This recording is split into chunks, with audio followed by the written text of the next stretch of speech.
हमें विश्वास है कि हम जो काम करते हैं उसमें ईमानदारी भरा हुआ है और हमारा लक्ष्य सबके लिए है, किसी एक व्यक्ति के लक्ष्य को पूरा करना नहीं है। प्रखंड में जाकर नौजवानों को जो कुछ लोगों द्वारा भटकाया जा रहा है उसको सही दिशा और ज्ञान देने के लिए ये अपना लगे हुए हैं। मैं लोगों से बात करने का सबसे पहले तो इतना जरूर दूंगा कि आप किसी से बात कैसे करना चाहिए, एरे तेरे बहुत तरह का बात हो जाता है। झारखंड जय जुआसू।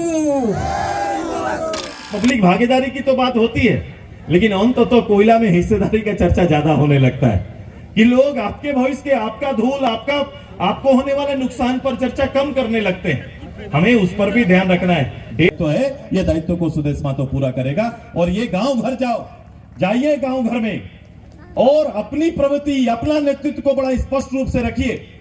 बोलो ये जो वातावरण बना है, ये जो एक झारखंड मुक्ति मोर्चा कांग्रेस ने जो चीज खड़ा किया है, उसके इतर 40 साल का शासन में एक गांव ये लोग नहीं बता सकता है कि कोई गांव का हम विकास किए हैं। मैं तो कहता हूं कि विकास का जो शब्द इनके जुबान से डिलीट है, शब्दों से डिलीट है, और इनका विकास कहीं पर, एक जगह पर कहीं पर दिखाई नहीं देता है। मैं आग्रह है आपसे कि नई पीढ़ी से आओ, वातावरण को बदलने के लिए एक बार फिर से सुदेश महतो के साथ कदम ताल करिए, यही आग्रह करने आए। मैं कोई गंदा आपसे कोई लफ्ज गंदा करने नहीं सिखाऊंगा। मैं लोगों से बात करने का सबसे पहले तो इतना जरूर दूंगा कि आप किसी से बात कैसे करना चाहिए, एरे तेरे बहुत तरह का बात हो जाता है कि कम से कम ये तो हो, कम से बेसिक चीज तो आ जाए ताकि भविष्य में कभी हमें किसी के सामने लज्जित ना होना पड़े। कम से कम ये आचरण तो रहेगा और ये आचरण सिखाएंगे। कोई भी बोलेगा ये उनके साथ रहा है, आप अपने 5 साल 2 साल रहने के बाद अनुभव करेंगे कि दादा के साथ रहने का फर्क क्या पड़ा है। ये फर्क आपके जीवन में आएगा साथ में रहने का। और सब अपने लक्ष्य पर रहो। कोई जरूरी नहीं कि एक आदमी का लक्ष्य बनाने के लिए सबको उसके पीछे जाना पड़े, ऐसा नहीं होना चाहिए। सबको अपने लक्ष्य के साथ जीने का अधिकार है, और अगर आपका लक्ष्य निहित नहीं है उस शर्त में, तो आपका जिंदाबाद करना बेकार हो जाएगा। मैं आपके शर्तों के साथ, मैं पॉलिटिकल मैदान में हूं, जो आपके जीवन के जो शर्तें हैं वो मेरी प्राथमिकता है, उस प्राथमिकता को हम लोग पूरा करेंगे। ये लो नगरी वगैरह आसपास में मैं जो देखता हूं, यहाँ जानते हो ना, पॉलिटिकल में कई साल से मैं अपने भी सोचते रहता हूँ कि आखिर ऐसा होता क्या है, ऐसा क्यों हो रहा है। इसका कारण भी मैं ढूंढ के आता हूं और लेके देखता हूं कि पब्लिक भागीदारी की तो बात होती है, लेकिन अंत तो कोयला में हिस्सेदारी का चर्चा ज्यादा होने लगता है कि लोग आपके भविष्य के, आपका धूल, आपको होने वाले नुकसान पर चर्चा कम करने लगते हैं। हमें उस पर भी ध्यान रखना है। 1.5 लाख परिवार, मैं ये जानता हूं कि 1.5 लाख परिवार हमारा स्पेशल स्टेटस पे जो मेरा मापदंड था, स्पेशल स्टेटस में जिन विषयों को मैंने रखा था वो मेरा आज भी जिंदा है। यहाँ से 10,000 लोग को दिल्ली में बैठाया था, मेरा मांग खत्म नहीं हुआ, वो मेरा डिमांड है और उसमें से एक काम खाली आज तक पूरा हुआ है। शेष के लिए मैं संघर्षरत हूं और मेरी तैयारी है कि आने वाले समय हम लोग 1.5 लाख परिवार उनको खोज के निकालेंगे। मैंने अपने सांसद को कहा है कि आपने ये विस्थापित लोगों के लिए जो कोर्ट जो बना था कि भाई लोग सीधे कोर्ट का सामना नहीं कर पाएंगे, उसके लिए कोर्ट बना है ताकि लोग अपना पीढ़ी के लोग जो जिनका खेती वगैरह गया है वो लोग अपना कम से कम निदान कर पाए, नियोजन हो पाए, उनके घर में नौकरी हो तो नौकरी सुनिश्चित हो पाए। अभी और एक काम करना है। ये 1.5 लाख परिवार का मैंने आदरणीय प्रधानमंत्री, गृह मंत्री, जिससे बात करना पड़े आपका बेटा बात करेगा।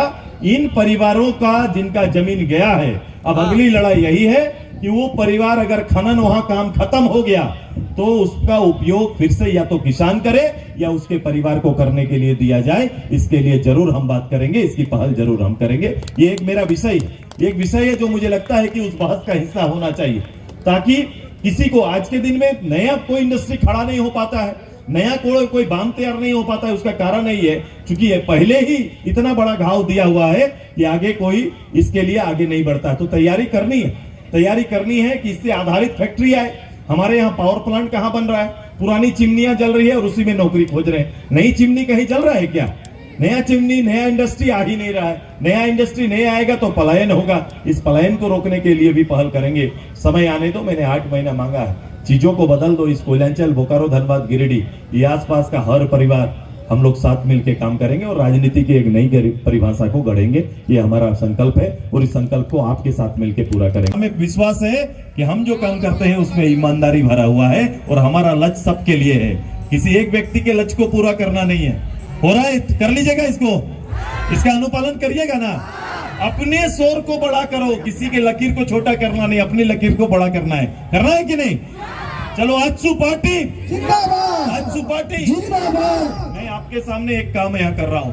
15 साल तक हमारे इस क्षेत्र में, जिसको मैं देख के काफी प्रभावित रहा, नेतृत्व करने वाले शिवा महतो आज हमारे बीच में नहीं है। झारखंड आंदोलनकारी है क्या?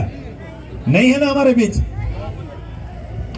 उनका बेटा आज आपके साथ शामिल होने वाला है, उनकी पूरी शक्ति आपके साथ शामिल होने वाली है।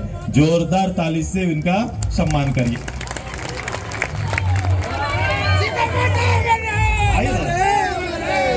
दो बात आप बोलेंगे। ये पॉलिटिकल साइंस के स्टूडेंट रहे हैं, पढ़ाई की, अब पढ़ाई करके जॉब कर रहे हैं। पापा का विरासत था, राजनीति में आ सकते थे। लोग तो इसी तरह से चल रहे हैं ना, राजनीति चल रहे हैं ना अभी, लेकिन ये लोग साधारण हो गए। बाप एमएलए थे, वो अपने कर्म से थे। मैं ही ने पढ़ाई किया, मैं नौकरी कर रहा हूं। सोचो, ये भी एक परिवार है और हमारे घर में है। मैं इस परिवार का सम्मान करता हूं। और उनके 15 साल, वो बहुत ज्यादा पढ़ाई लिखाई डिग्री नहीं था, लेकिन विनोद बाबू का सबसे अगुआ नेता वही था। विनोद बाबू के लिए सारी तैयारी वही करते थे। जब रांची जाए हमसे मिले और मैं उनसे पैर छूकर उनका आशीर्वाद लेता था। मैं उनको सामने, ऐसे शख्स को सुदेश महतो सामने देखना चाहता है। कितना विपरीत परिस्थिति में दूसरी गवर्नमेंट से राज्य को उठाकर यहाँ तक लाए हैं, तो इनका सम्मान हमेशा बड़ा रहेगा। मैं अपने भाई से यही आग्रह करूंगा कि 2 शब्द आप अपने वर्तमान राजनीति और जो आपकी समझ है उस पर रखिए। धन्यवाद। एक बार तमाम नौजवानों से आग्रह करेंगे कि मेरी आवाज के साथ अपनी आवाज को आप बुलंद करेंगे। जय झारखंड, जय जुआसू। नौजवान साथियों, इस लोहांचल और कोयलांचल में जो विधि और व्यवस्था ये सरकार करके रखी है, उसका जवाब देने के लिए हमारे सुप्रीमो माननीय सुदेश महतो जी डोर टू डोर, प्रत्येक प्रखंड में जाकर नौजवानों को जो कुछ लोगों द्वारा भटकाया जा रहा है, उसको सही दिशा और ज्ञान देने के लिए ये अपना लगे हुए हैं। आज मैं लंबी अंतराल के बाद पुनः अपने घर में आया हूं।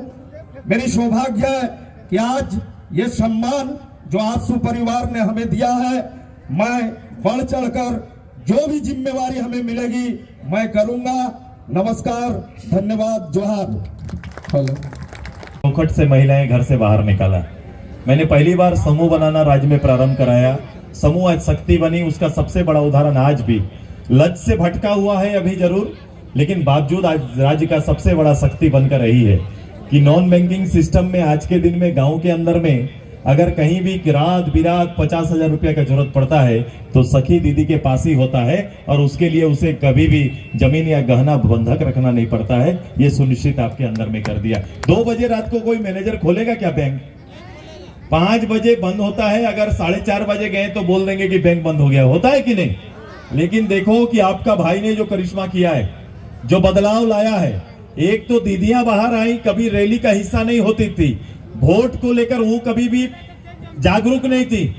पहले होता था परिवार जो बोलेगा, आप पूछने जाएंगे वोट किसको देना है तो एक और बापे जाके को होता। हम लोग यही बोलते थे कि एक और इनके फादर जिनको बोलेंगे उन्हीं को दे देंगे, उन्हीं को देना है। हम लोग थोड़ी करते हैं, महिला तो लाइन में जाके खड़ा होके का वोट दे के आती। लेकिन अभी नहीं, अभी बदला हुआ है। अभी दीदी जहां बोलेगी उस परिवार को वोट देना पड़ रहा है। ये बदलाव हमने खड़ा कर दिया है, ये चेंज लाया है। और मैंने कहा कि बैंक बंद हो जाता है तो सखी दीदी का बैंक खुला रहता है। रात भर में कभी भी किसी बेटी का एडमिशन कराना हो, किसी को आपात में हॉस्पिटल जाना हो, ये जिंदा चलता फिरता बैंक है जिसके लिए कोई गार्ड नहीं रहता है और कोई एप्लीकेशन लिखना नहीं पड़ता है। जाओ, मांगो और लेके आओ, और जिसका सूद का प्रतिशत भी 1 या 2% से ज्यादा नहीं होता है। ये गारंटी कम से कम हुआ है। JSLPS में बहुत काम करने की जरूरत है। समय का इंतजार करो, आने दो। इस राज्य को बदलाव का सबसे बड़ा केंद्र बनेगा महिला संगठन। धन्यवाद सर।